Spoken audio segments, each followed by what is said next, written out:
로마, 기원전 101년, 티베르강 위에 걸쳐진 캐스티우스 다리. 한 낭자가 차가운 돌 위에 벌거벗은 채 무릎 꿇고 떨고 있었다. 그는 방금 자신의 어머니를 살해했다. 처형인이 가죽자루 하나를 끌어왔지만 그 안은 비어있지 않았다. 살아있는 개, 수탉, 원숭이, 그리고 독사가 뒤엉켜 꿈틀거리고 있었다. 그들은 피처럼 붉은 막대기로 사형수를 때렸고 그의 등은 찢겨나갔다. 이내 그를 동물들과 함께 자루 속으로 밀어넣었다. 그가 비명을 지르는 동안 자루 입구를 꿰맸다. 개는 살점을 찢고 원숭이는 눈을 할퀴었다. 뱀은 경련하는 몸에 도객을 주입했다. 그가 고통 속에서 익사하는 동안 그들은 자루를 강물 속으로 내던졌다. 키케로는 이 처벌의 논리를 설명했다. 그에게 하늘과 태양, 물과 땀을 거부하라.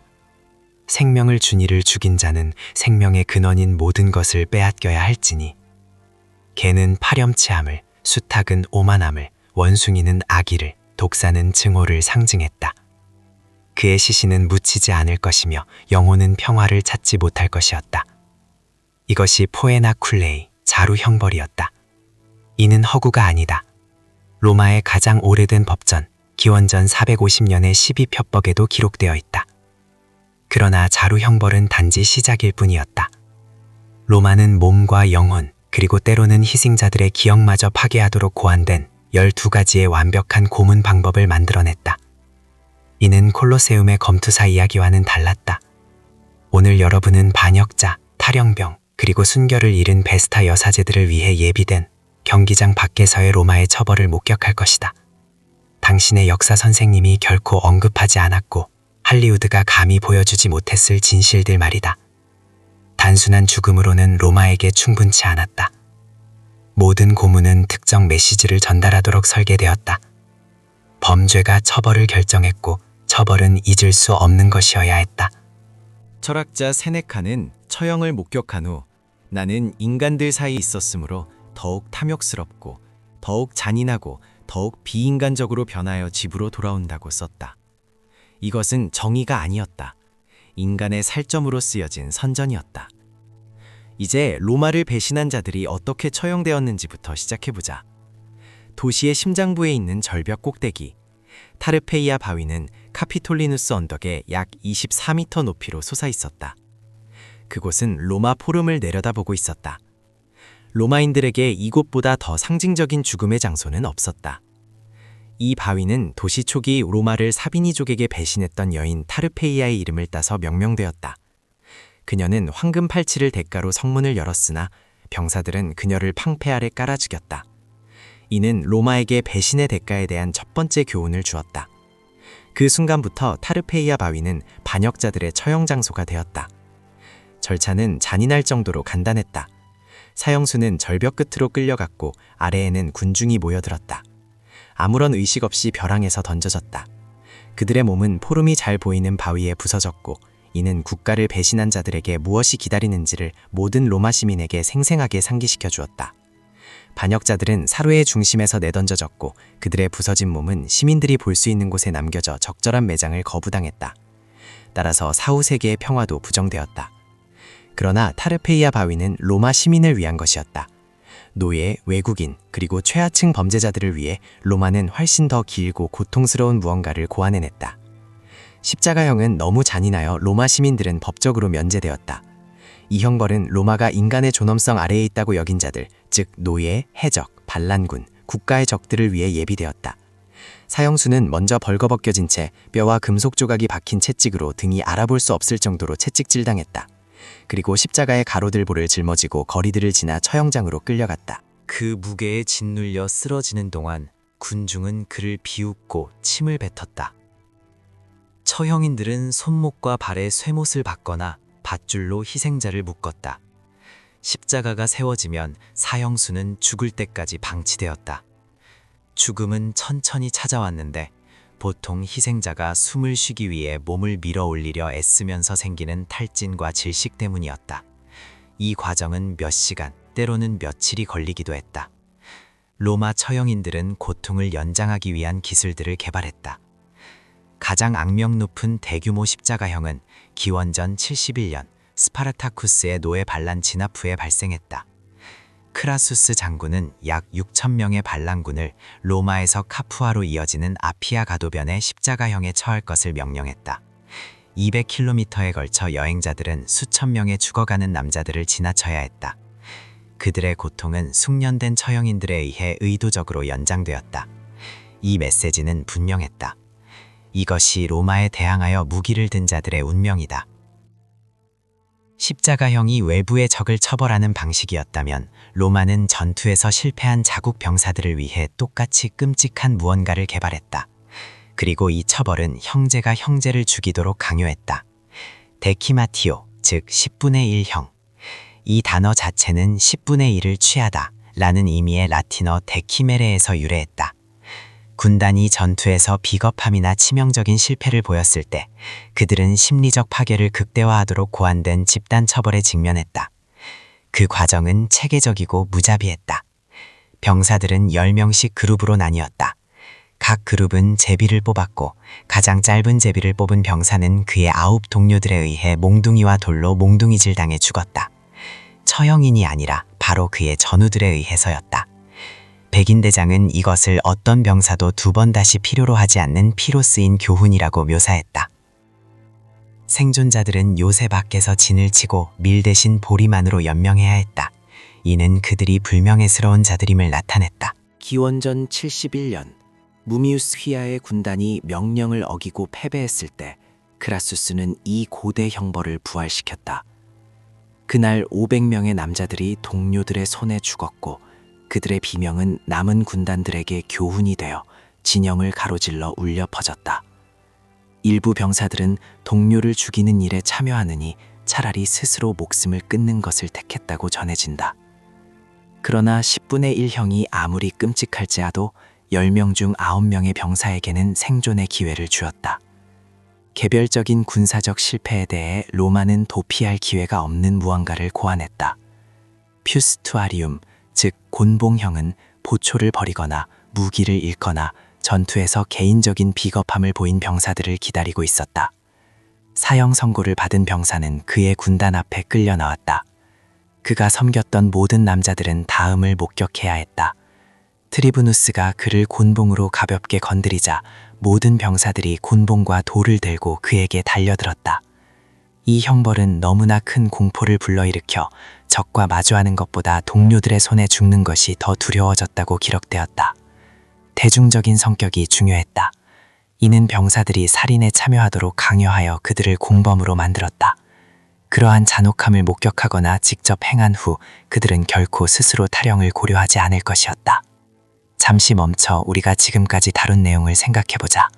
절벽에서 던져진 반역자들, 로마 도로를 따라 수천 명씩 십자가에 못 박힌 반란군들, 10분의 1형에서 동료들을 때려 지린 병사들, 퓨스투아리움에서 군단에 의해 곤봉으로 맞아 죽은 개인적인 겁쟁이들.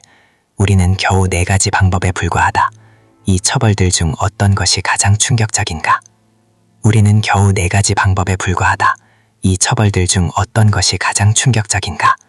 10분의 1형의 무작위성, 십자가형의 길고 긴 고통, 혹은 타르페이아 바위의 상징적인 공포인가? 이제 경기장까지는 가지도 않았다. 담나티오 아드 베스티아스, 맹수 처형은 처형을 장엄한 오락으로 바꾸었다. 이 형벌은 노예, 전쟁 포로, 그리고 로마가 품위 있는 죽음을 받을 자격이 없다고 여긴 최악의 범죄자들을 위해 예비되었다.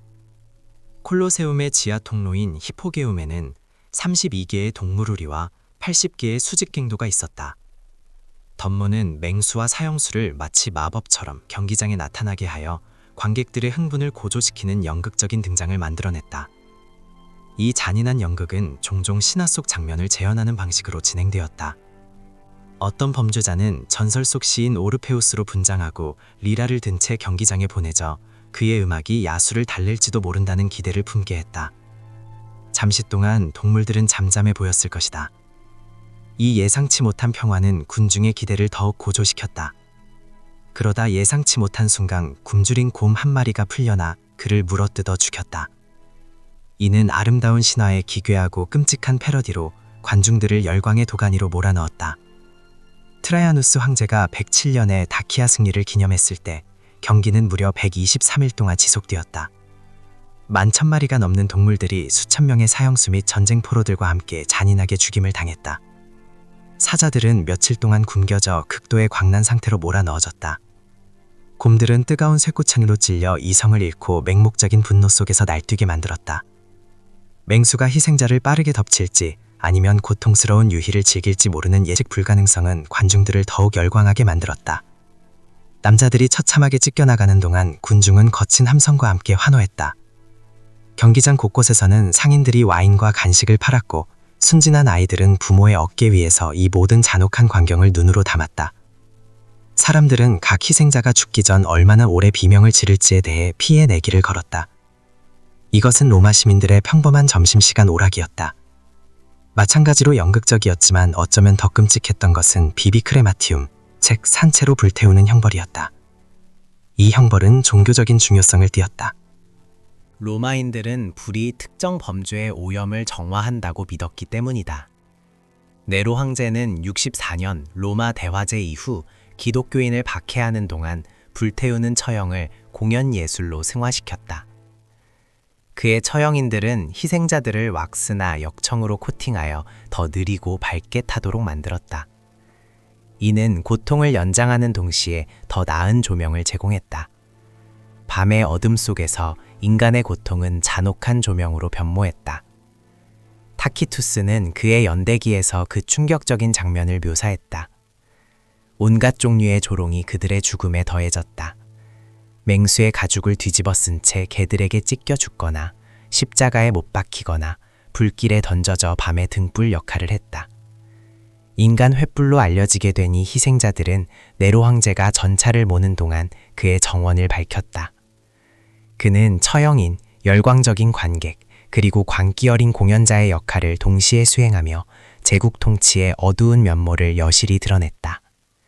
이 화영 장소였던 바티칸 언덕의 네로 정원은 아이러니하게도 훗날 성 베드로 대성당이 들어서면서 기독교 순교의 장소에서 기독교의 가장 신성한 장소로 변모했다. 신체를 극적으로 파괴해야 하는 범죄를 위해 로마는 풀베라티오, 즉 압사를 사용했다. 고통스러운 정밀함으로 살상하도록 훈련된 코끼리들이 이국적인 처벌의 도구가 되었다. 데플리니우스는 그들의 능력을 묘사했다. 그들은 밧줄을 걷고 투사체를 던지고 심지어 명령에 따라 죽이는 훈련을 받을 수 있다. 조련사의 지시에 따라 사람을 사지 하나하나 부숴버린다. 이러한 통제된 파괴는 처형을 최대한 연장하여 오락가치를 극대화했다. 사형수는 최소한의 무기로 맹수와 싸우도록 강요되었고 결국 수천 파운드의 압력을 가할 수 있는 발 아래 깔려 죽었다. 포에니 전쟁 중 포로로 잡힌 카르타고 장군들은 한때 로마에 대항하여 지휘했던 바로 그 코끼리들 아래에서 죽음을 맞이했다.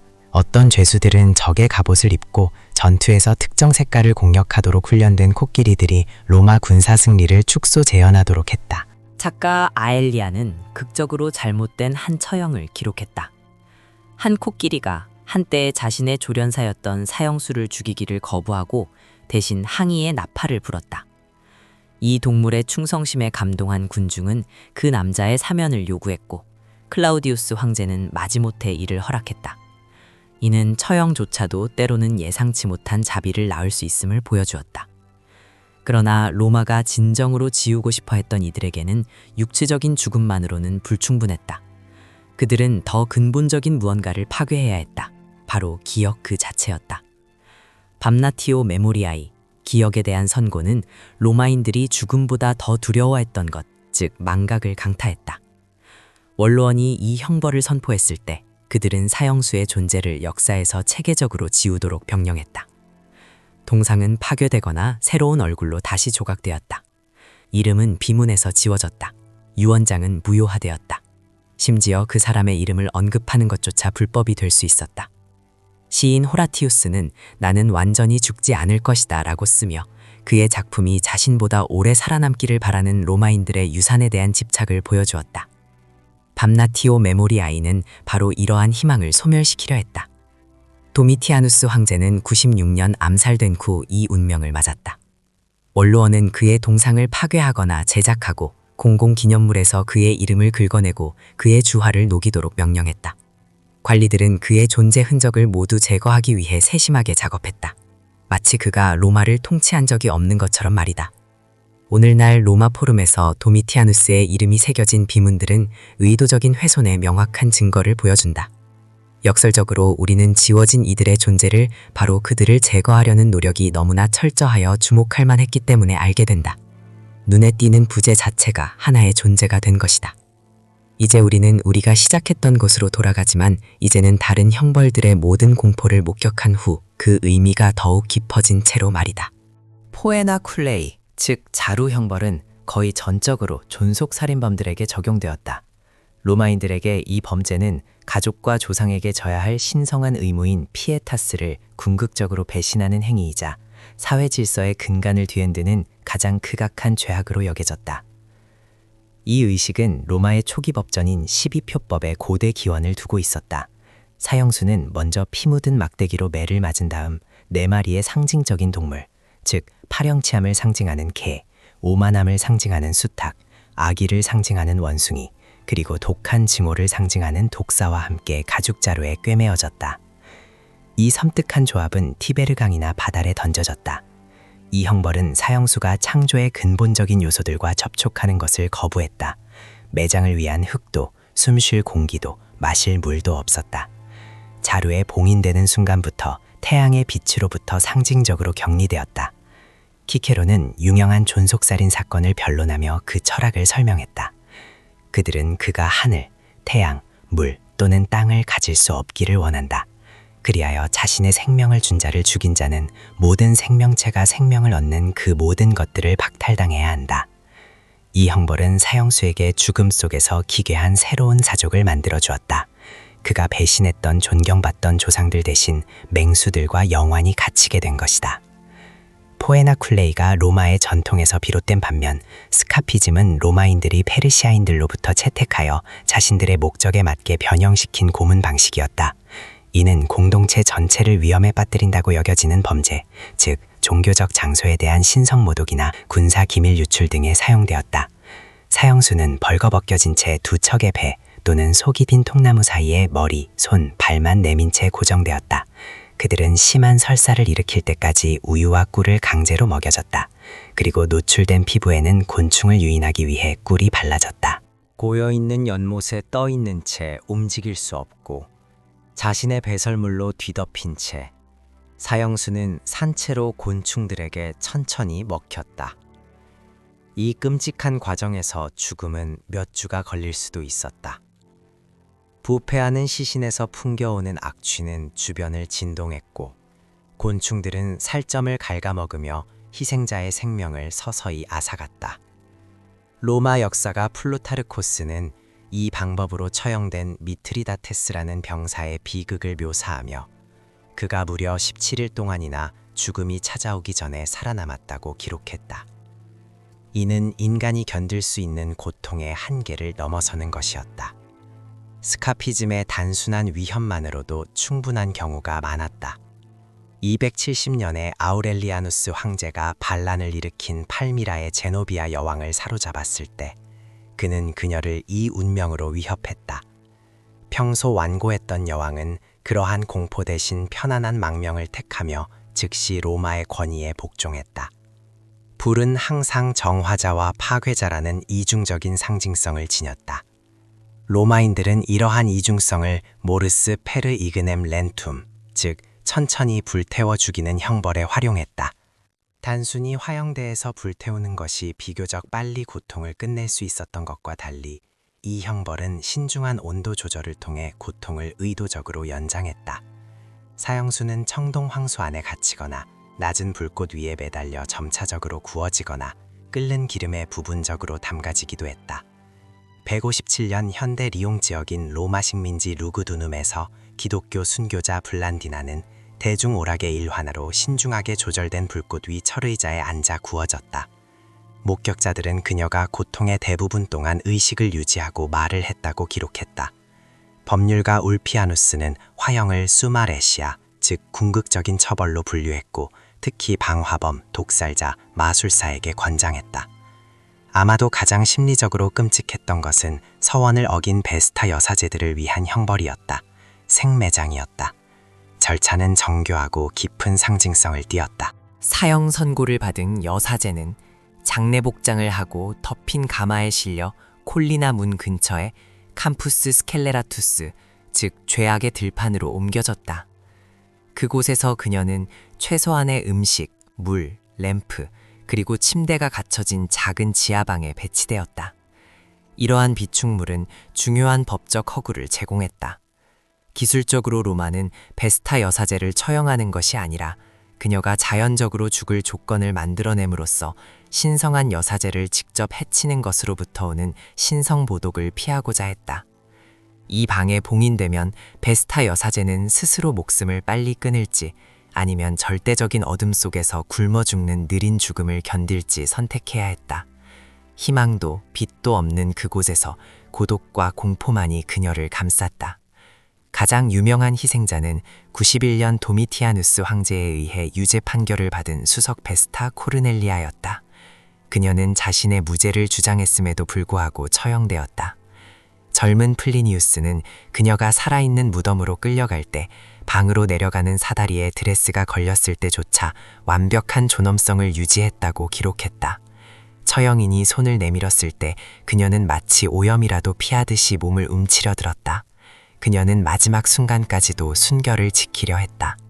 그녀는 신들에게 계속 부르짖으며 카이사르는 제가 순결하지 않다고 생각합니다. 저는 그가 승리하고 통치하는 동안 신성한 의식을 수행했습니다. 라고 자주 말했다. 이 외침은 어둠 속으로 스며들어갔다. 콜리나 문 근처의 고고학 발굴을 통해 역사적 묘사와 일치하는 작은 방들이 발견되었다. 일부는 유골과 함께 기름 램프 그리고 부패한 음식 용기를 포함하고 있었다. 우리는 로마가 처벌하고 공포에 떨게 하며 통제하기 위해 완벽하게 발전시킨 12가지 방법 중 9가지를 이제 목격했다. 우리는 로마가 처벌하고 공포에 떨게 하며 통제하기 위해 완벽하게 발전시킨 12가지 방법 중 9가지를 이제 목격했다.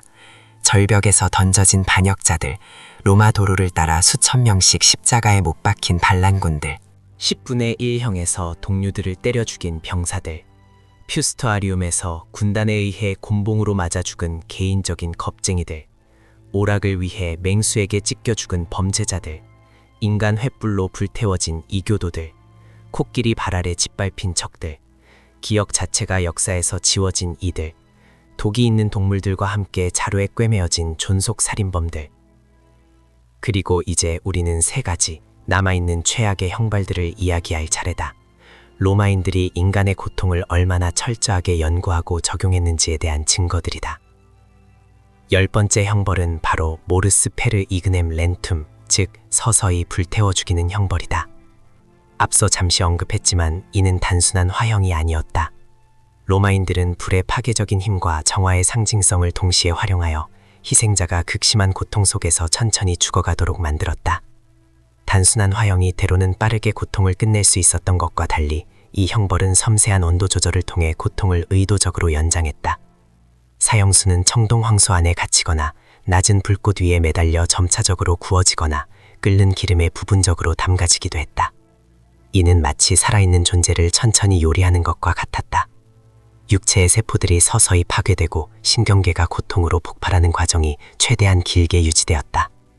이 잔혹한 형벌은 특히 신성모독, 반역, 마법과 같은 중대한 범죄에 적용되었다.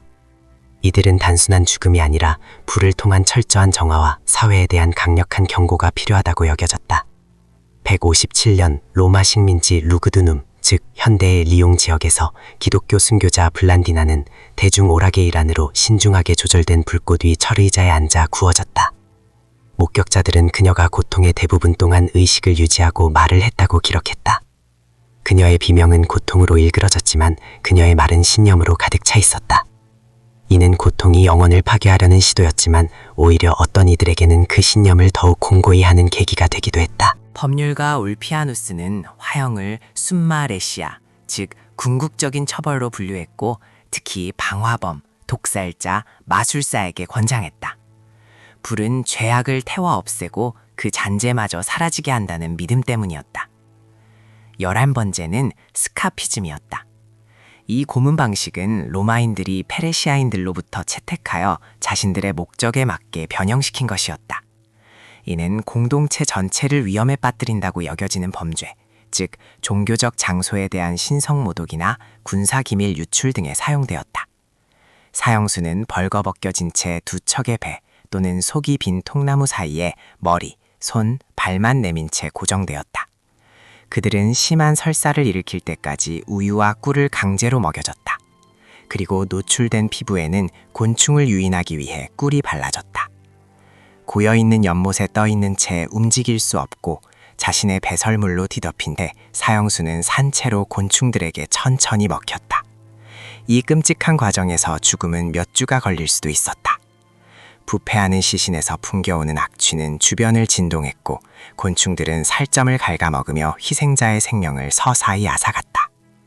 로마 역사가 플루타르코스는 이 방법으로 처형된 미트리다테스라는 병사의 비극을 묘사하며 그가 무려 17일 동안이나 죽음이 찾아오기 전에 살아남았다고 기록했다. 이는 인간이 견딜 수 있는 고통의 한계를 넘어서는 것이었다. 스카피즘의 단순한 위험만으로도 충분한 경우가 많았다. 270년에 아우렐리아누스 황제가 반란을 일으킨 팔미라의 제노비아 여왕을 사로잡았을 때 그는 그녀를 이 운명으로 위협했다. 평소 완고했던 여왕은 그러한 공포 대신 편안한 망명을 택하며 즉시 로마의 관이에 복종했다. 그리고 마지막 12번째 형벌은 아마도 가장 심리적으로 끔찍했던 생매장이었다. 이 형벌은 특히 베스타 여사제들이 서원을 어겼을 때 적용되었다. 절차는 정교하고 깊은 상징성을 띠었다. 사형 선고를 받은 여사제는 장례 복장을 하고 덮인 가마에 실려 콜리나 문 근처의 캠푸스 스켈레라투스, 즉 죄악의 들판으로 옮겨졌다. 그곳에서 그녀는 최소한의 음식, 물, 램프, 그리고 침대가 갖춰진 작은 지하방에 배치되었다. 이러한 비축물은 중요한 법적 허구를 제공했다. 기술적으로 로마는 베스타 여사제를 처형하는 것이 아니라 그녀가 자연적으로 죽을 조건을 만들어냄으로써 신성한 여사제를 직접 해치는 것으로부터 오는 신성모독을 피하고자 했다. 이 방에 봉인되면 베스타 여사제는 스스로 목숨을 빨리 끊을지 아니면 절대적인 어둠 속에서 굶어 죽는 느린 죽음을 견딜지 선택해야 했다. 희망도 빛도 없는 그곳에서 고독과 공포만이 그녀를 감쌌다. 가장 유명한 희생자는 91년 도미티아누스 황제에 의해 유죄 판결을 받은 수석 베스타 코르넬리아였다. 그녀는 자신의 무죄를 주장했음에도 불구하고 처형되었다.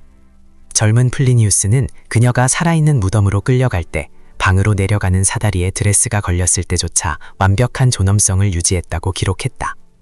처형인이 손을 내밀었을 때 그녀는 마치 오염이라도 피하듯이 몸을 움츠려들었다. 그녀는 마지막 순간까지도 순결을 지키려 했다.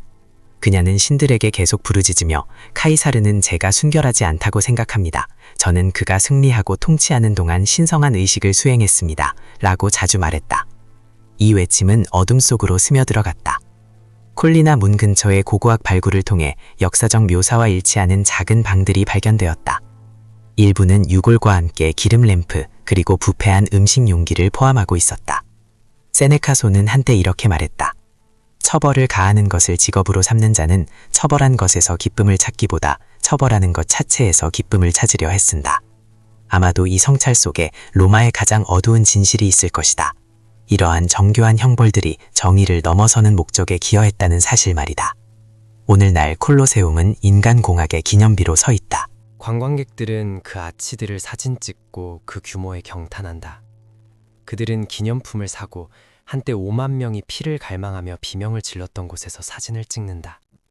그러나 해질녘 그 터널들을 걸어보면 금속 철문이 삐걱거리는 소리, 우리 안에서 맹수들이 포효하는 소리, 이전의 광경들로 이미 갈색으로 물든 모래 위를 걷는 사형수들의 발소리가 들려오는 듯하다. 5만 명의 목소리가 하나가 되어 누군가가 그들의 오락을 위해 죽어갈 때 울려 퍼지는 소리. 돌은 감탄하기 쉽다. 더 어려운 것은 그 돌의 목적을 기억하는 것이다. 잔인함은 너무나 자주 연습되어 결국 정상적인 것으로 느껴졌다. 로마의 처벌은 피에 관한 것이 아니었다. 그것은 통제에 관한 것이었다. 시민들이 생각하고 두려워하고 복종하는 방식을 형성하는 것 말이다. 모든 처형, 모든 고문, 모든 지우는 행위는 단 하나의 목적을 위해 봉사했다. 바로 권력을 영원한 것처럼 보이게 하는 것이었다. 그것이 유적에 새겨진 경고다. 폭력을 찬양하는 문명은 결국 자신들의 박수갈채 아래 무너진다. 이것이 역사책이 거의 이야기하지 않는 이야기다. 절대 권력 뒤에 숨겨진 진정한 공포의 메커니즘이다.